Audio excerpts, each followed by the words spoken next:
One time. When we were talking earlier this week, you told me, and these are big words, but you envision that the cannabis industry is going to be a catalyst for the evolution of banking. So please elaborate. I'm curious to see where this is going. I know it's a reach. Here's the deal. Banking as an institution, if you think of it, hasn't evolved since the Renaissance. Right? Since the 14th century Florence and Medici's establishing their banks, they're essentially first commercial banks. In fact, the latest innovation in banking occurred in the antebellum South, right, in the Confederacy. The branch banking. Branch banking was established to facilitate slave trade. It's a really ugly past to sort of carry. And if that's the last thing you essentially, as an industry, set forth, it's a sad state of things. So you have this archaic institution that borrows and lends, and you have this vibrant ecosystem of finance that has evolved. So now you have this what's called a reef effect, right? A reef is this dilapidated structure that's teeming with life that lives on top of it. That's what a modern bank is. And this is why we had the last essentially economic crash, because banks couldn't sustain the ecosystem of this innovation that's grown around them with this archaic foundation. Are you talking about 2008? 2008, okay. Correct. That's just one of the examples. And cannabis industry presents that similar risk. You have this really sort of think of a new species, right? That suddenly existed, evolved. And you have this archaic system that couldn't support the life of the species. And I think human history sort of shows that those large, archaic monstrosities, the Titanicus, if you will, large organizations, entities, and institutions, need a serious nudge to move in a direction of evolution. And I think cannabis could be that catalyst.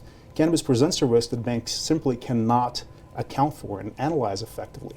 But if we create a series of models to help banks evolve the way they perceive risk, that could essentially be the catalyst. It can be the momentum the banks need to move forward and extending services to quote-unquote high-risk industries or even populations. You have large populations of unbanked individuals, for instance, migrant workers, kept out of the economy, various immigrant groups kept out of the economy. So my background, I'm an immigrant. I came to the States from Russia in the 90s. And I certainly have experienced that as well, being sort of kept on the outskirts of the greater sort of society, if you will. And through my experiences, I was able to integrate. And I feel that this industry is very much in a very similar position, but on a much grander scale. So how likely do you think that's going to happen? In terms of the banking banking evolution, inside and out, yeah. I think banking is moving in that direction, and we certainly see those trends in decentralization technology sort of movements. Blockchain, as I mentioned before, it's something banks looking at very seriously. They're looking at blockchain as a survival mechanism because they're not going to be left behind when people are actually exchanging value back and forth outside of banks. But that's going to force them to evolve. Banks are going to go from this vertically integrated centralized hubs, right, into flat structures that facilitate transactions.